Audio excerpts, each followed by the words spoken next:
Bonjour à tous. Aujourd'hui, nous avons la chance d'accueillir Glenn Callahan. Glenn est professeur de psychologie à l'Université San Jose en Californie depuis 2007. Il a obtenu son PhD à Reno, Nevada, en 1998, à une époque où beaucoup de choses se passaient dans cette université, puisque c'est l'université où est le moment où l'acte a émergé. Euh, Glenn a beaucoup contribué avec Mevitsa et Bob Kohlenberg, qui vient de nous quitter, au développement de la FAP, Functional Analytic Psychotherapy. Il a écrit beaucoup d'articles sur l'importance de la conceptualisation, des approches appuyées sur l'analyse fonctionnelle et sur l'analyse du comportement de manière plus générale. Depuis quelques années, il développe avec son collègue Will Follett le IBT, Interpersonal Behavior Therapy, qui propose de revenir aux principes qui sont au cœur de l'intervention comportementale pour aborder les problèmes interpersonnels de nos patients, et il développe un instrument d'évaluation idiographique des difficultés interpersonnelles des patients.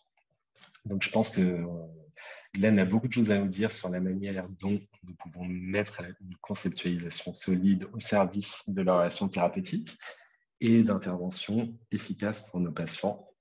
So, Glenn, thanks so much for your time. And first question, I'd like to know, what is IBT?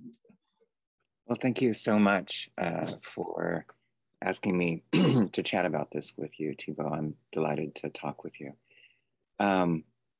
So interpersonal behavior therapy is, I should say, if I get enthusiastic about this, this is a passion of mine. I've been working on this in different versions, honestly, for 2 decades. But IBT, interpersonal behavior therapy, is an intervention that focuses on attempting to address problems that clients may have, people in general, even us as therapists, that exist between two people.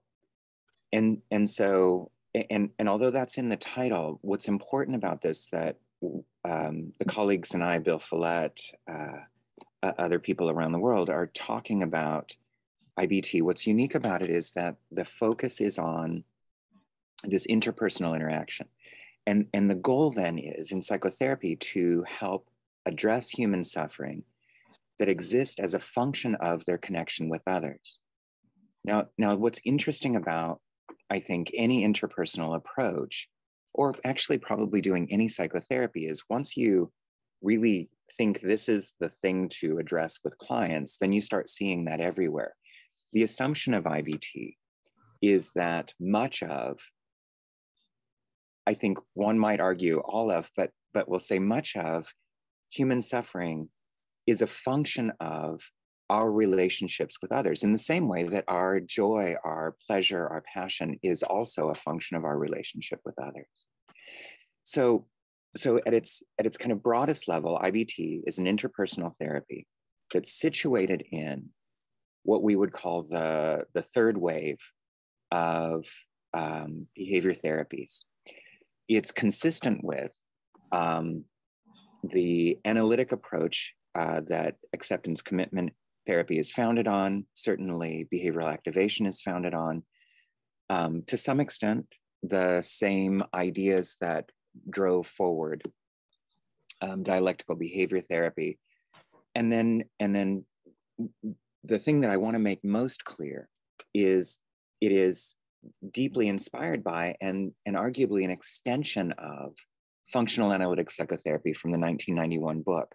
Now, as functional analytic psychotherapy grew up and developed in the last 3 decades, it has gone in a slightly different direction, with an important focus on kind of even world variables, a much larger agenda in some ways. And IBT basically comes back to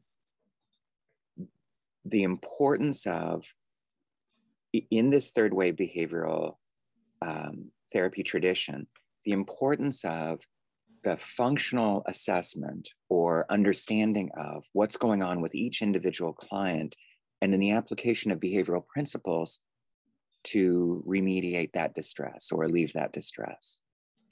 And so, if I can say that possibly more succinctly, IBT is an interpersonally focused therapy that relies on idiographic or very individualized assessment and case conceptualization, where the dependent measure is interpersonal behaviors, but actually also the interpersonal interaction between the client and others. And then the independent variable, what we try to make happen, and this is what was inspired by certainly by FAP, is that the efforts to affect interpersonal change can be largely addressed, not all of, but largely addressed through the psychotherapist contingently responding or responding in session to client behaviors and reinforcing those improvements with social reinforcement, with, social responding that would impact that behavior, in an effort to create more sophisticated kind of repertoires for the client to engage others outside. So there's a lot going on in what I said. I can say that at its broadest level, what IBT is and shares directly with FAP is a therapy that has the focus or the goal of creating more effective and I would say more connected interpersonal relationships for clients. How it does that is drilled down into the tradition of clinical behavior analysis. Okay, yeah, that's a lot. Could you please tell us just a little about FAP, because I'm not sure people here are very familiar with it. Oh, sure. So functional analytic psychotherapy was proposed by Bob Kohlenberg and Mavis Tsai, University of Washington. And in the 1991 book, they described the importance of using what was going on between the therapist and client, that relationship, to help bring about change. Where the assumption is, and this is directly connected to, I think, a behavior analytic approach. The assumption is that what clients do outside in the world, they would also do with us in the room. It may take a different form. It may look slightly different. My avoidance as a client out in the world may be different than how I would avoid maybe discomfort with a psychotherapist. It might have a different sophistication or something. Yeah. The idea would be that you can watch for that behavior in session and then respond to it when it's problematic in an effort to create more effective behavior. So that's kind of the core of FAP as it was proposed. And then FAP evolved into, this really neat thing that the argument we would make has kind of left a behavior analytic tradition, not that they dislike it, but move towards, in an effort of disseminating the therapy, move towards a way of talking about what's going on in FAP using less principally based or kind of behavioral principles, psychological principles, using less of those for terms that are more accessible to kind of the broader public. Yeah, awareness, courage, love. That's exactly it. And while those of us who do the interpersonal work, and we're trained by, and I'm a trainer of FAP technically, and have written a lot about it in the last couple of decades. The challenge isn't that to be in an interpersonal relationship and to affect change in that. The challenge isn't that you wouldn't need awareness. You would need awareness. You need to be aware of what's going on. We might call that principally discrimination, right? That you're discriminating, you're noticing. And then would it require courage? Absolutely. I think it requires courage to behave in the face of competing contingencies or variables that are pushing and pulling you in different directions, right? Well, I want to do this, but it would be aversive. Oh, what do I do? And I think that takes courage, from real courage in really scary situations to just, what if I got hurt in this interaction kind of courage. And then one of the places that I kind of argue a little bit more vehemently on is that the concept of love is complex, and the term means lots of different things to clients that can vary from what we might agree is a sense of, if I'm using this term right, agape, or kind of personal humanitarian love. Like, I love humans, that's why we do this work. But it can also move up into versions of erotic love or romantic love, and even in histories with some clients where the word love predicts things like violence or abuse. And so that's a word that I'm very uncomfortable with. And I don't think any of those terms really have the precision to let us operate on or really work on what we think is going on with psychotherapy, both from a science level, but also how would I train it? If I said, Thibaut, I want you to be more courageous with clients, or tell your clients to be more courageous, you know, you could translate that word into lots of different ways. And I'm not sure that that's the best way for me to kind of propel a third wave or clinical behavior analysis based intervention like IBT. But it's no disrespect to the amazing founders who are absolutely wonderful people. Yeah, for sure. And tell me if I get this right. What you're saying, if we take the example of love, the word love, what you're saying is that these specific clients have specific histories with this word and the broader concept. Right. And okay. So, and when we use it with a client without having assessed the meaning and the history this particular client have with this word, right, we are taking some risk. Is that right? Absolutely. And I think one of the challenges, and this sort of takes us very quickly down kind of a very particular alley that we don't need to explore in depth, but one of the challenges, I think, of psychotherapies that are fundamentally focused on the interchange between client and therapist. Not that all therapies aren't a process between client and therapies, but really focused on, if I'm the therapist and you're the client, on my responding to you in the moment. Mm-hmm.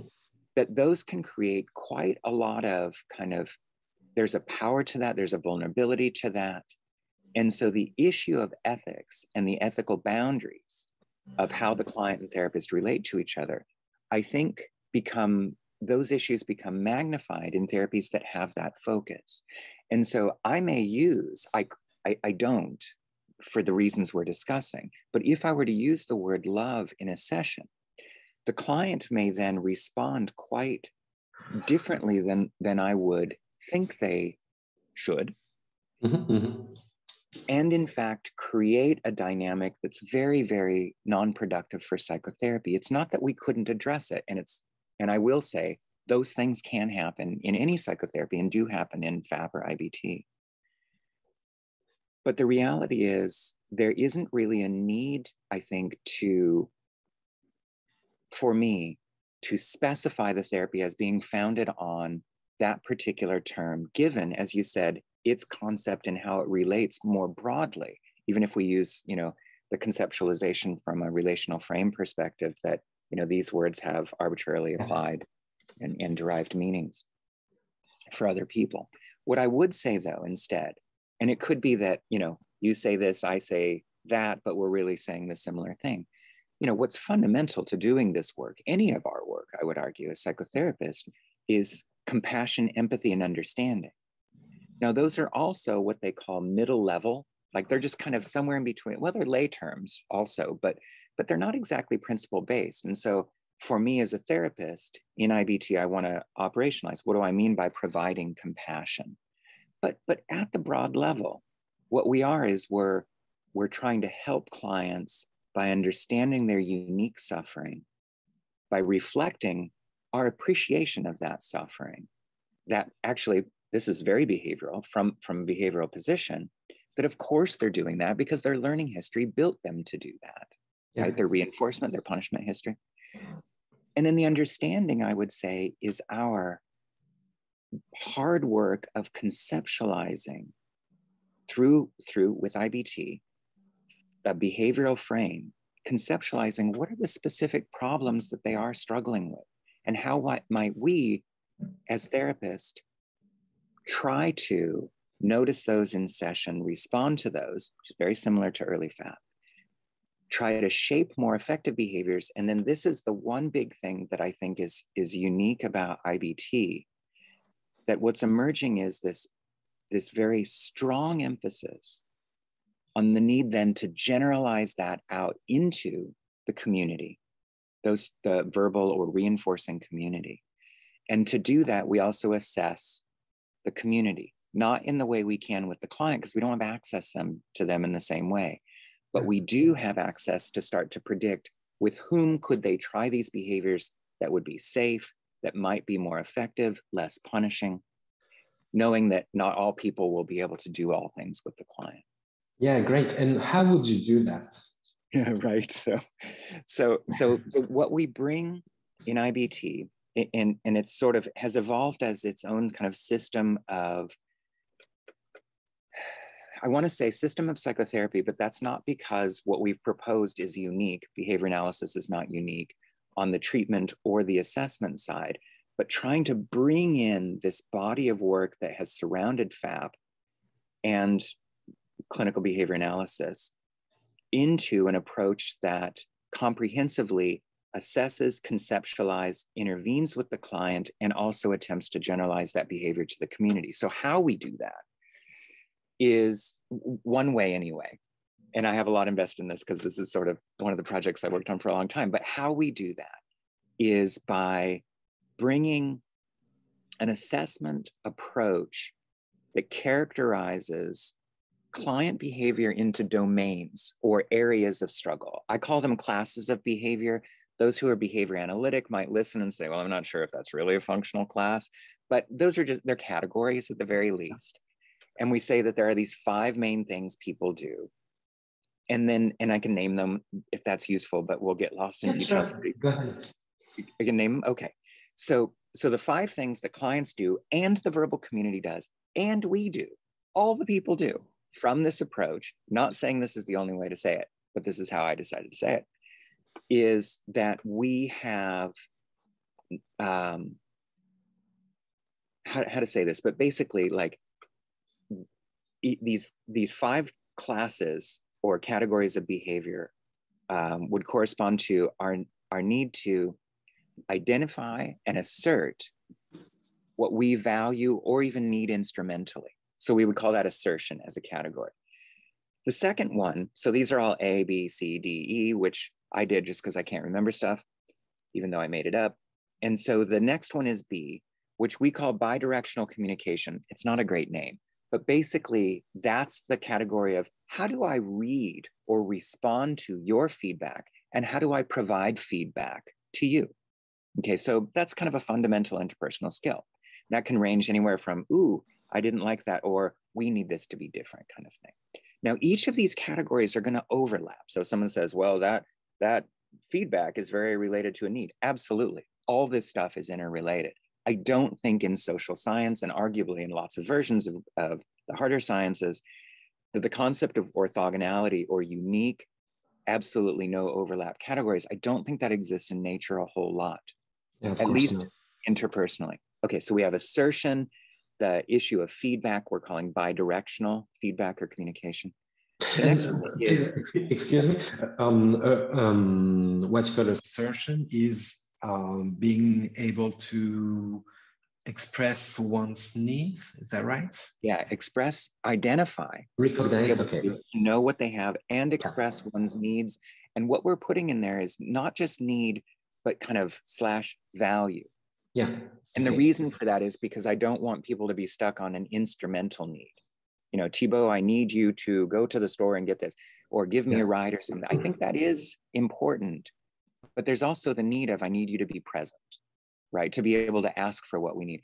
And what's fundamental about all of these categories is the ability to identify that, as well as the behavior of expressing and the behavior of being able to respond to it with others. So we can get to that in a sec, but this sort of gets complex.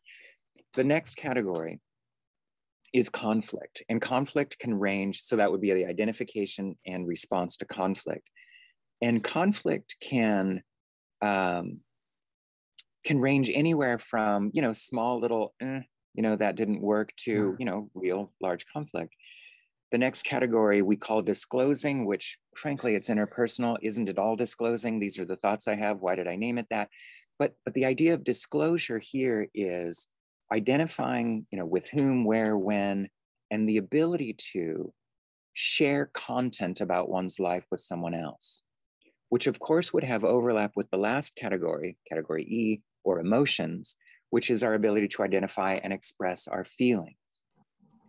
So wouldn't I, as I'm sharing something personal with you about history, also have feelings? Of course I would. The therapist really, with all of this, saying, here's where I think clients have problems. There's lots of details underneath each of these. The therapist is saying, I think overall for this client, there's a real challenge with emotional identification, even emotional avoidance, or their ability to experience their affect, and then how they express it with other people. Under each of those, for the client, as much as we can to talk about, okay, so when you share this with so-and-so out, in your community, what happens? We're looking for, can the other person, we'll move our focus around as it's helpful in understanding this. Can the client discriminate the antecedents, what's going on before they engage in the behavior of, for example, disclosing? Yeah.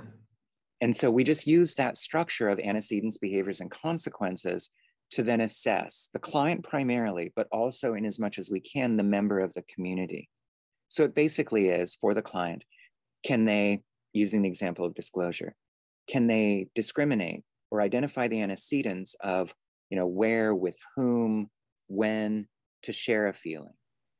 Can they also, when they go to share that feeling, do they do it in a way that's a little bit unclear or ineffective because there's a lot of escape behavior?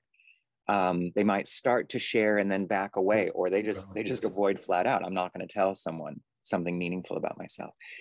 And then the C, the consequence, is, do they have the ability to respond to the consequence provided by somebody else? And so what I mean by that is, can they notice or discriminate a consequence has occurred, and then are they actually impacted by that? So if I was the client and shared something with you as the therapist, and you said, I'm so glad you told me that. I really think I get what's going on for you. Like, I get you in a different way that feels really important to me. And you watched me kind of shut down, perhaps because it was too evocative, or that then I just kept saying the same thing over and over. And it doesn't function as a connecting statement because you've heard it like 5 times. Yeah. That my problem then in responding to your consequence does not actually create a more effective repertoire. The behavior emerged, but then the ability to respond to the natural reinforcer you applied was problematic. I know this is a lot of detail, but it's basically me trying to say this all comes out of this very particular assessment approach to identify specific things we want to target in therapy with clients. Yeah, so there are those 5 domains. You assess basically what's in excess, what's in deficit in a true behavioral fashion. Yep.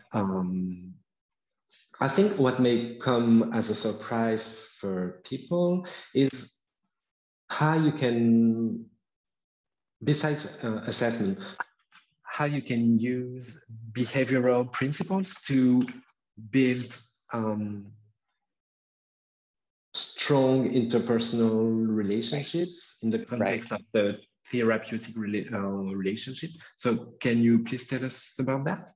Absolutely. Yeah. So you're pointing out, Thibaut, very nicely, this approach to therapy has these 2 main components. One, how do we assess, classify-ish, but not in the nosological or name the disorder, that we have no interest or need for that.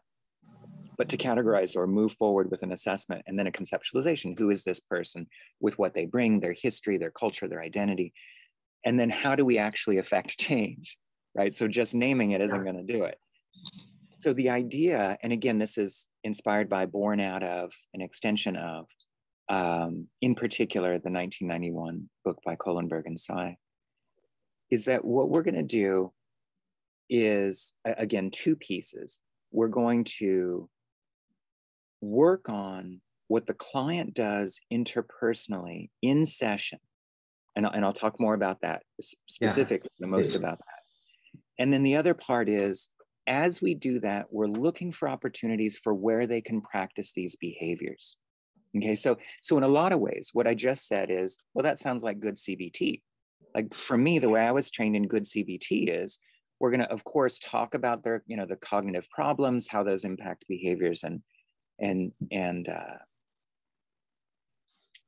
feelings, and then we're going to, look for, the way I was trained in CBT, hot cognitions, what shows up in the room. But we're also like, how are you going to do that outside? How are you going to do this with other people? Okay, so very consistent with that kind of third wave therapy approach, good CBT.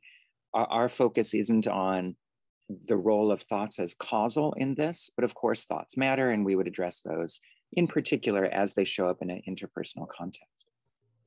Okay, so and so we have the, what are we going to work on in the room? What are we going to work on outside?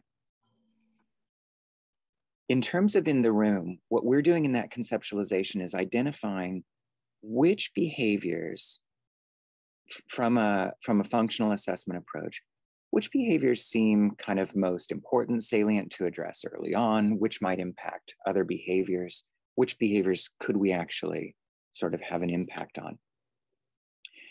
And on the front end of this work, we tell clients, this is kind of the wrap or the pitch that we give them. We tell clients, so based on what we've talked about so far, here's what it seems like you're struggling with. And a lot of that is going on between you and other people.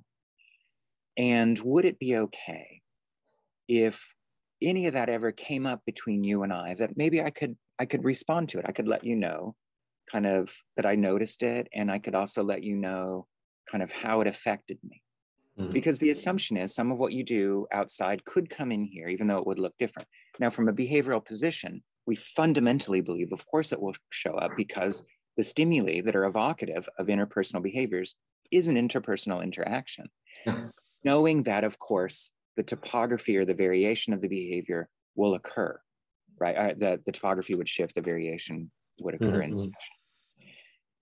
So if, for example, the client had, we'll just use, disclosure as an example. Let's say the client struggled with sharing important experiences in a way that kept another person at distance. And so the therapist is looking for places where the client could disclose. And the therapist is also trying to have opportunities to help the client do that. So they would prompt it, right? So in the FAP work, that there are these kind of rules, and one of them is we look for these clinically relevant behaviors.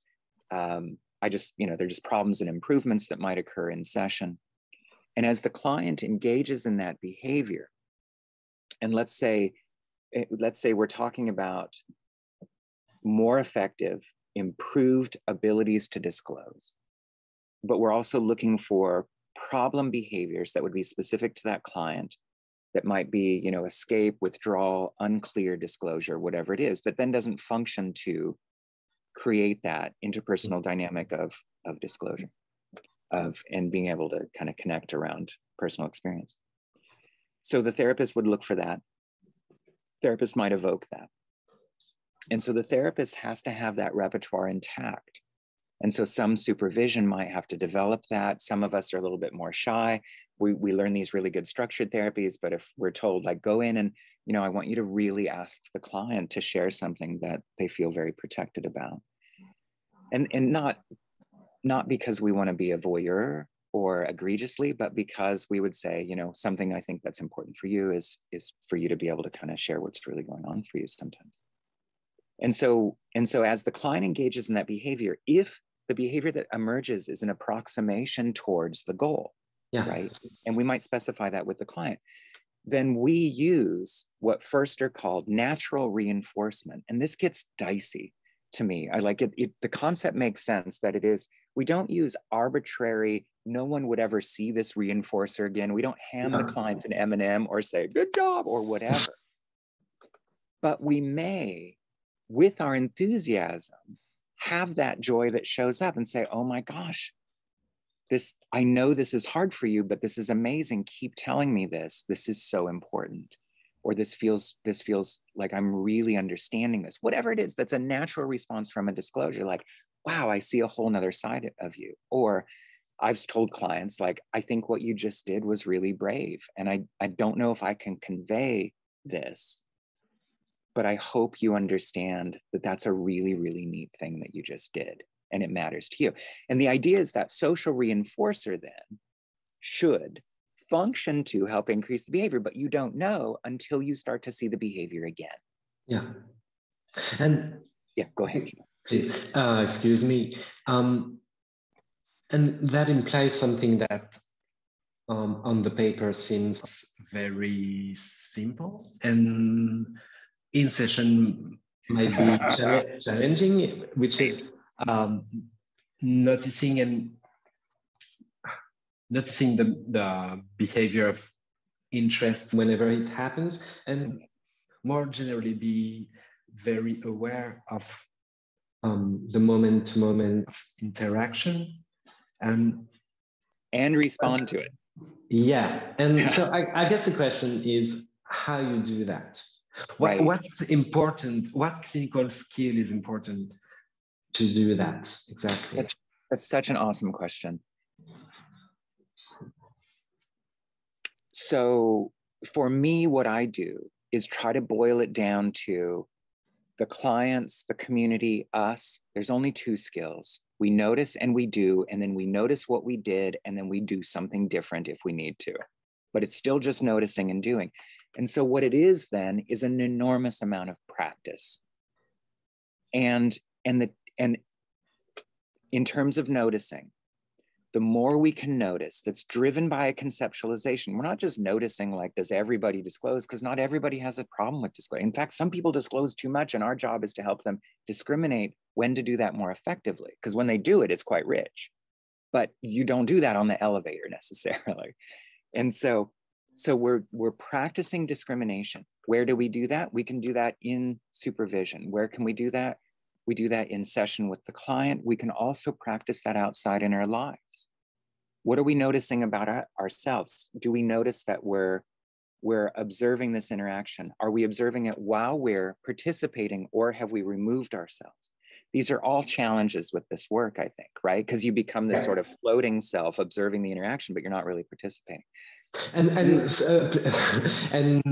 in the meantime, you have to be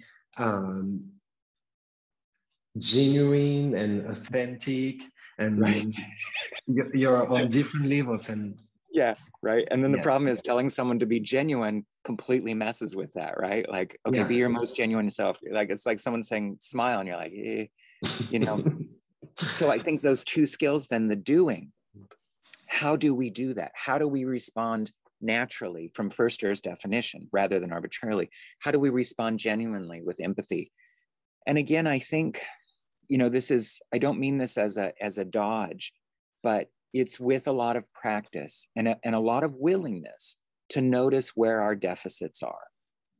So the example I try to use of myself, lots of different places I struggled in learning this therapy, but one was that I didn't show a lot of affect on my face when I interacted. That came out of a very particular learning history. It's actually a particular family cultural history. You don't show much of the game. So good for poker, not good for relating, not good for this kind of therapy. And so the supervisor, Bill Follett, actually taught me this, was, you need to become more aware of what you're expressing and then actually express it. And so, of course, I said something similar to you, but like, well, how would I do that? And he said, you need to practice. You need to be willing to identify what's going on for you and then let that express. And then you'll know by people's responses whether it makes sense. This is how all kids learn. unless they don't. And then you try to learn it as an adult, and it's much harder. But it's also, what I will say for me is, one, I think I am more expressive now, and I think that's more effective. And two, I have a lot of empathy for clients learning complex skills, in particular in adulthood, the skills that would have taken 20 years to shape up. Then I say, like, what I need you to do is try this. And they're like, I have no idea how. And so we stumble through it. And I think us responding to clients naturally, we stumble through, but not at the expense of the client, because what we can always do with clients is check in and say, this is what I'm trying to share. Did that come across at all? Or we say, what did you see me or feel from me in that moment? What did you see me do or feel from me in that moment? And even if we believe we totally did it right, there's a good chance that they say, like, I have no idea what just happened. Or you seem mad, and you're like, oh no, that's never not. And I think for me, and this doesn't, there's so much style in this, which I think, I don't mean to say that, IBT has a lot of art in it, but our own histories come into the room because we are the mediator of social reinforcement. Yeah. That we need to become aware of that, but also recognize that that's a real asset. So for me, I'm completely okay saying I messed that up, or, oh no, I don't think I meant to do that. And because of all my mistakes, that's not my worst one, because I can clean it up in the moment. And I think that's pretty good modeling. I'm not saying that I can apologize easily in all situations, but what I'm saying in that moment is if I said, I'm not sure, what do you feel from me right now? And the client says, like, this is really uncomfortable. Then I can say, oh, well, let's take a pause. Tell me about that discomfort. Because if it's uncomfortable because I'm expressing positive affect, we're still in the mode. We're still in doing the work. Yeah. But if it's uncomfortable because I've conveyed something odd, then I want to apologize, back up, and try again. And so what I'm doing there for me is noticing the impact, doing differently, and also modeling that for the client. Our job is to notice what's going on, not to remove ourselves from the interaction, because that's how we connect, but also to keep trying with what it is we're aiming for. Yeah. Each of us brings something different, I think, to how we respond with warmth, genuineness, some of the Rogerian kind of ideas. But that style that varies as a function of compassion, I think. And if we check in with that value of ourselves of, am I trying to, with empathy, move towards the alleviation of human suffering, then we have a lot of room for stumbling, because the stumbles are all in the service of that caring. Once we deviate from that, moving towards the client with empathy in an effort to alleviate distress towards an agenda for ourselves, unethical, towards a lack of interest in necessarily alleviating the client, but just having a session that progresses, then I think we probably would make errors that are problematic, if that makes sense. Yeah, it makes a lot of sense. So it does require, Thibaut, it requires an enormous amount of self-compassion to get in doing stuff that's hard to do, that we weren't taught oftentimes as therapists. We were taught tools, but not always how to do those with another human in a pretty open way. I'd like to know what you make of intrapersonal problems, which are usually the problems we are trained to look for and provide treatment for, I guess, as therapists. And what's the place of intrapersonal problems in IBT? Do you ignore them entirely and never talk about them? Right. That's like, oh, we're not talking about some private event. No. And so I appreciate you asking that. And I think my job here will be to, precisely and succinctly as I can. And so I'm going to start off kind of more philosophically, that I think the whole human, with their intrapersonal experience, is what's in that kind of larger dependent measure that we're addressing in IBT, which is the interpersonal, dynamic interpersonal interaction. And so, of course, with both of those people, they are having intrapersonal experiences in the context of an interpersonal interaction. Those are fundamentally important. So the role of intrapersonal experiences in interpersonal therapy is fundamental.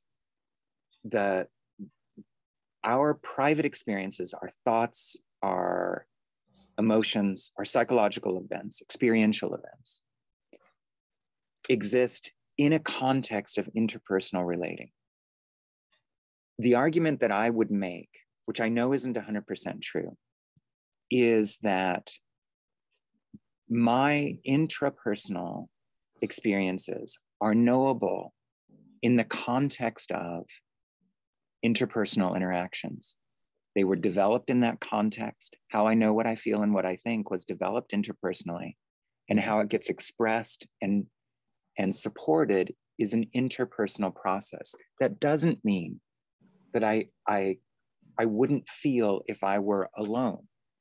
What it means is I would feel when I was not around others, and the feeling of aloneness would emerge as a function of that. Yeah. It's fine, though, that of course therapies need to focus on interpersonal experience, because sometimes that's the main issue. I wonder in some ways, like if we do really great panic treatment, we don't have to talk about the person's relationships with other people. And it's really good therapy. And so I think there are some technical applications that are really great interventions that can focus on intrapersonal experience. And then the argument I would make about the interpersonal work is intrapersonal experience. When it becomes so chaotic and dysregulated that the sophistication of learning to relate interpersonally may have to follow working on regulating that intrapersonal experience, if that makes sense. So if I'm so like out of control emotionally that just relating to another person would both trigger more dysregulation and I couldn't really approach the other person, I think we need to work on that as a base skill first, if that's making sense. Yeah. The other argument I would make is something like an emotional experience. If we're learning to relate to others with that we need some degree of acceptance, may be the right word, but basically non-escape behavior.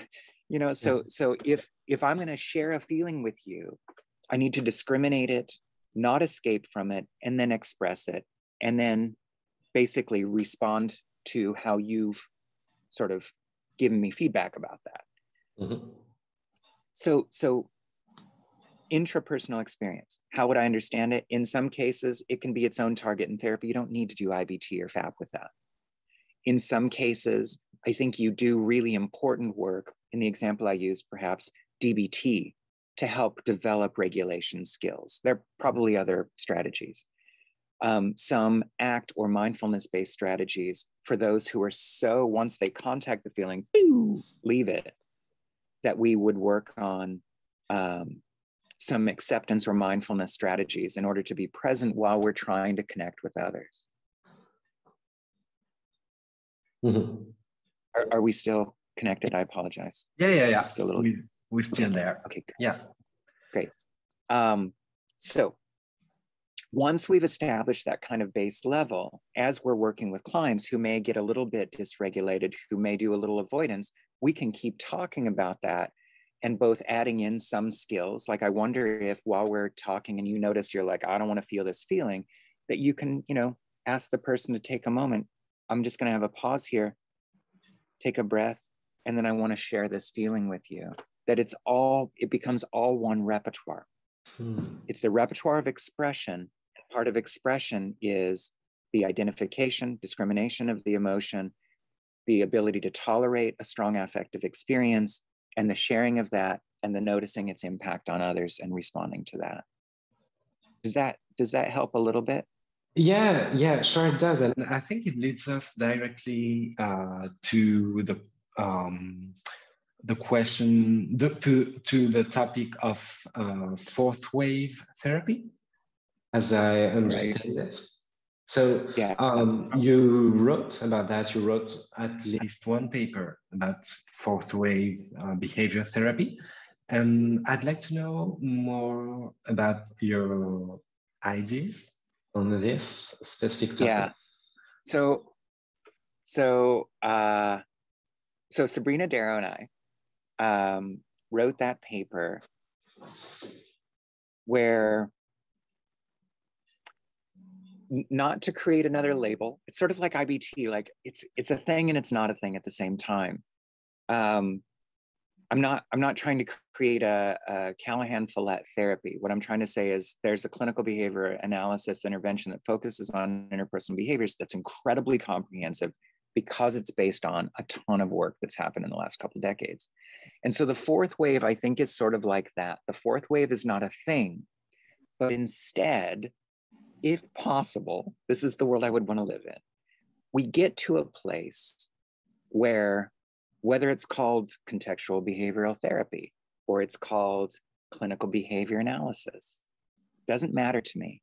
But the fourth wave is we actually start to lose the identity, if this is the way to say it, of ourselves with an intervention, of an intervention as a particular packaged thing As that a brand. needs to stand.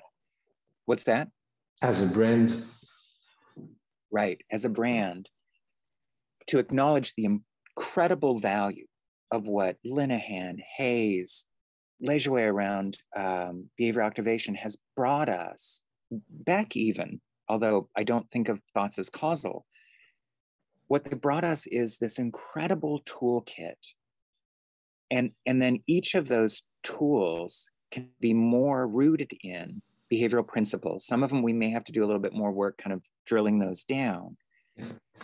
And the fourth wave then is where we begin with clients with assessment and conceptualization. We identify behaviors that we want to work on, moving towards pro-social goals that are unique to that individual, that appreciate their history, their context, their identity, culture. And then we look to those toolkits and say, we're going to use this strategy of alleviating this behavioral problem, moving towards pro-social skills for this reason with this client, but not because we're a FAP, IBT, ACT, DBT therapist, but because each of those therapies has brought an important focus and a developed skill set to then attempt behavior change at that level. So what happens is we're a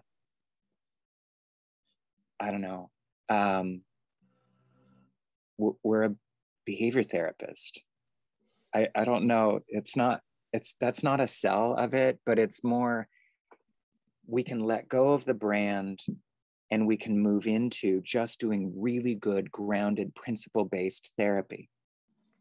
And so it becomes then this sort of, it's not a theory of everything, but more like, I think the theory of everything is already there for us for interventions. And so if we see things that we can, translate into behavioral principles, that there's evidence for those, then we can then apply those with clients, and then we track change to see if it actually worked. Yeah. And how is that different than what Hayes and Hoffman introduced as process-based therapy? I think there's a lot in common with that kind of proposition. Yeah, I think so too. And I think as we move towards grounded processes, principle-based processes, that we're all headed towards the same point on the landscape, which is, what is it that we're trying to, how I would understand it, what change are we trying to affect here? What are our goals? How do we know this person under this context? And then as we assess and target and move towards affecting change using those processes that are most relevant for that client, then I think we're absolutely talking about the same thing. And it wouldn't need to be called a fourth wave. It would basically be like the other waves sort of dropped back, and what emerged was process-based. I think that's a tricky term personally, but what emerges is then us doing therapy, not as a brand, but as a particular, using a particular set of skills to affect change. There's an awful lot to that, though. It would not preclude. It would presuppose that people knew how to do IBT or were trained in that. People knew how to do the contemporary version of ACT or even mindfulness-based cognitive therapy. And what they were doing was grounded in mechanisms of change. And I don't think we're there at all, but that's sort of the dream, is like, let's propose these things, but it's actually to build this giant toolkit that's based on fundamental behavioral processes that we then can show this is what we do. It's also challenging because I think as therapists, we have identity connected to the work we do, partly because it speaks to us, right? I had the opportunity to go to, when I was in grad school and Steve Hayes was faculty there, to go to some of his workshops and be taught by him in a course. And my life is different because I learned some of ACT. And then fundamentally, my life is different because of Kohlenberg, Psy, and especially Bill Follett. And so I have identity connected to the importance of FAP, IBT. But my job is to notice it's because of the process it creates between me and other people, not because FAP is a thing, but because the mechanisms of change are fundamentally important. Yeah. I don't know if that's helpful, but that's how I think about it. Yeah, it's very helpful. Yeah, very, very helpful. Is there anything else you'd like to touch on? What I would say is if people are interested in IBT or FAP. Yeah, that was my last question. Awesome. Go ahead. Please, go ahead. Yeah, what I was going to say is, I think there are kind of different levels of doing it. Not to say there are levels of training and you have to be a level 4 therapist or something like that. I'm not trying to describe it like that, but there's kind of a knowledge that I think is useful to know, and a knowledge about how it's connected to principles that's useful to know. And then just below that is the importance of this conceptualization driving treatment is really useful to know. And all of this you can get, I think, in like a workshop. I think you could certainly get it in like a day training, where you're taught, like, don't go in looking for the avoidance. Don't go in looking for the interpersonal conflict or something. What we go in is looking at the client and what they're actually doing. And then we conceptualize those based on these principles, like what is really going on. And then the next layer down, if people want to do this, is it's pretty easy to start to learn to be able to watch for things in session. It takes a lot of practice and time, but you can get pretty good at it pretty quickly once you kind of shift that lens, and to respond to effective behaviors in session. We're all actually pretty good at that. Some people, this isn't necessarily what they want to do, and they may have kind of a rougher style or something, but if it's culturally situated, that's okay. Then we get into the harder stuff. And so what I would say is, if people want to learn this, we've got these levels, not levels because they're not, but like this content, this amount of stuff that's actually pretty doable, fairly quick-ish.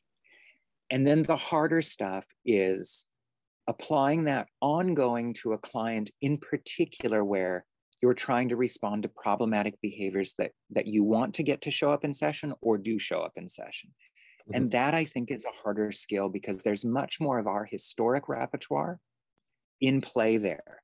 Us being really nice to a client when they do something really effective, that's therapy, I think, right? And then we're more focused in what we're doing. Like, oh my gosh, Thibaut, that feels really good. I'm so glad you told me that.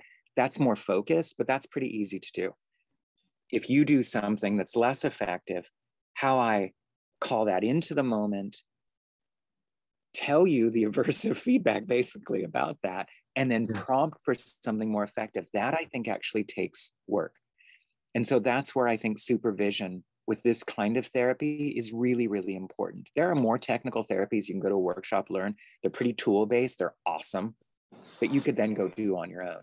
And then some of these, I think, are a bit more nuanced that require feedback and a real willingness to work on our repertoire as therapists with, you know, a caring consultant, you know, someone who's compassionate, who's saying like, oh, yeah, I see where that's hard. I wonder if you tried this, but also notice what about this of your repertoire that may come up there. So how are we going to do that? And you would go and try things and then come back, well, this worked, this didn't.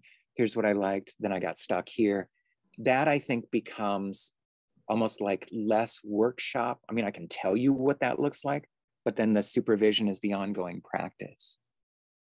The metaphor I think of, I don't know if this is helpful because this is the only sport I can do this with is American baseball because my son learned, but we could do this with European football. We could do it with any sport.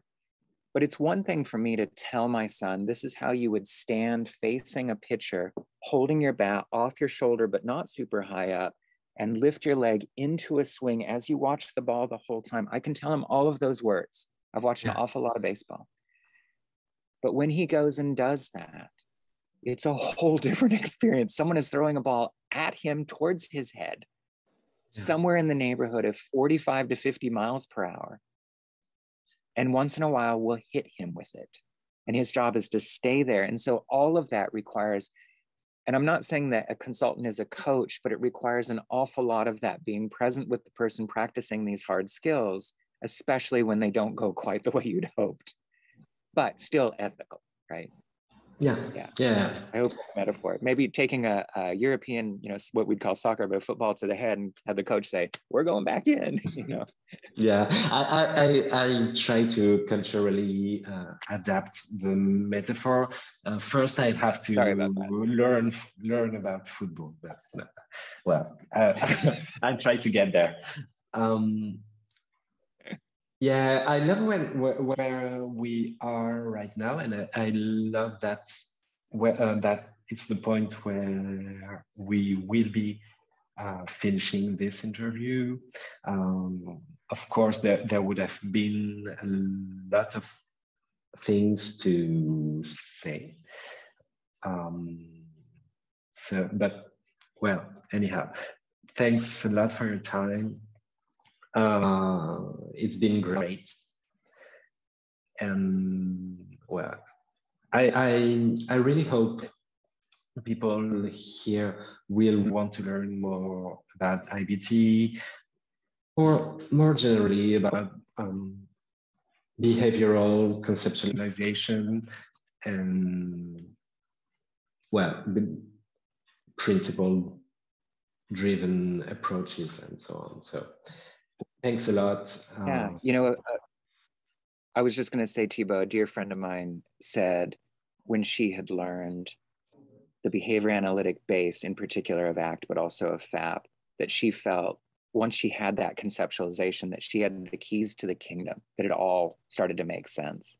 Yeah. And I think if people can do that, if learn that, you know, or have interest in learning even parts of a behavioral conceptualization, it just takes more and more practice over time, that the world sort of opens up in therapy to so many different kinds of approaches. Yeah.